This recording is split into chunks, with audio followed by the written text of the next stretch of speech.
guys, hope all of us are doing great. My name is Ernest and this is Ernest Sciences and Mathematics TV channel. So in this specific discussion, we're going to look at the concept of entropy and the third law of thermodynamics. And this is going to form our last bit of the discussion under the various laws that we have done on the concept of the first, the second, and the third law of thermodynamics respectively.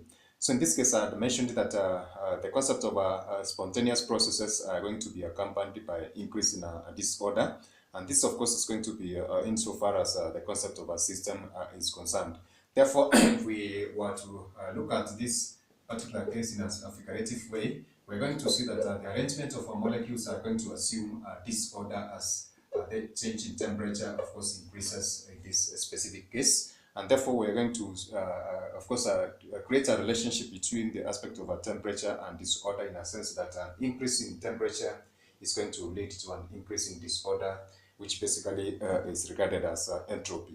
And therefore, this is going to lead to a third law of thermodynamics, which is going to consider the variation in temperature and the entropy of our systems in that specific case. So this is going to be, of course, described in a form that entropy is going to consider the purity of a substance, and of course at a specific temperature, then therefore we can be able to allocate various measurements of entropies of substances at a particular point of temperature and the pressure in that specific order. So in this case, the third law of thermodynamics states that enthalpy of a purely crystalline solid substance at a particular temperature, of course, is going to be 0, and this temperature is going to be the absolute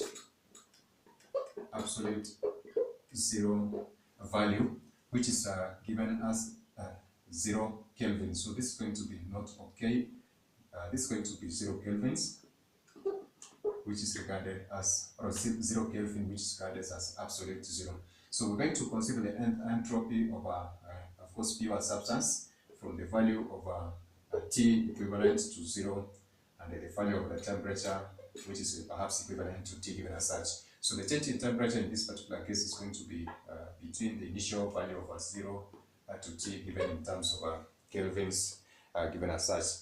So therefore, this third law of thermodynamics is going to give temperature changes of a substance between T1 and T2, as we have been doing, which is going to be done through calorimetric measurements, and then of course it's going to be refining this particular aspect of entropy. So if we consider the case of increase in temperature, we can be able to define the entropy increase by giving this specific algebraic representation, whereby S is representing entropy at a temperature T2 minus S representing entropy at a temperature T1 given as such. And this is going to give us the difference in entropy between temperature 1 and 2. And that can be attained through the integral of this specific value for the molar heat capacity at constant pressure, and of course that value for dt over T given as such. So we have already derived this specific equation. I'm going to give a link in our description box so that we are able to understand that specific representation. So this is going to be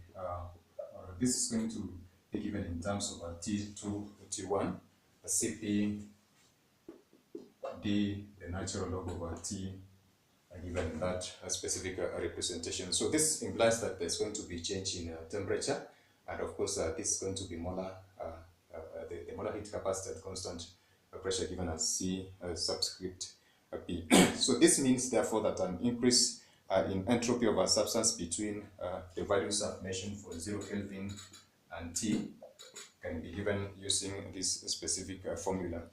So this formula is going, as I said, of course, in consideration of this specific entropy at a value of this absolute temperature, we can be able to give, of course, the change between ST1 and or ST generally minus S0 given as the value over these two specific entropies, the integral between 0 and T, and that is going to be Cp dt over T given as such. So this is basically the fashion of this equation up to this point, but we are considering ST1 as this specific entropy at the 0 Kelvin value, and therefore that's going to represent the entropy value of ST at that specific point. So this particular law enables us to, of course, find various expressions. Now that we said that this particular value is going to be given as a 0, so it's going to be given as a 0 at this specific value,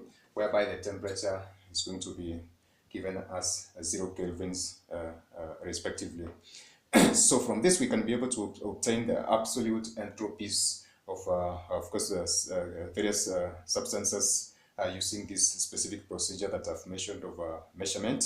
And of course, these are going to be the standard entropies or the standard entropies of various reactions, as we're going to see, of course. And of course, I'd mentioned that basically the standard entropies are going to be the differences between pure separated products and reactants. And of course, these are going to be considered, as I mentioned the concept of a standard, they are going to be considered under the case of a standard temperature and pressure. And in our discussions, we have been mentioning about this standard temperature and pressure, which are, of course, 1 atmosphere and 25 degrees Celsius are given as such. So a range of values which are going to be obtained of a comparison over these pure separated products and the reactants are going to constitute the standard entropies, and are going to be given in form of this the superscript that we normally put using this small 0 accompanying this specific symbol as such. So in our next discussion, we're going to give an example of a representation of these specific standard enthalpies, and we're going to use an example by through maybe solving one example, which is going to shed light for us on how these standard entropies of substances are going to be applicable in a subsequent discussion. So that is it for now, guys. I hope that this has been, of course, relevant for us. And of course, there are various other links that I'm going to put in our description box of this specific video. Kindly check them and also engage us in the comment section so that we can be having, of course, a feedback on various topics that we've done and what we can do, of course, to make them an improvement or do better. So that is it for now, guys. Kindly check find out also links on social media and other various platforms, those which are going to assist us in creating a connection. So this for now. Bye. God bless you. Catch us in our next video.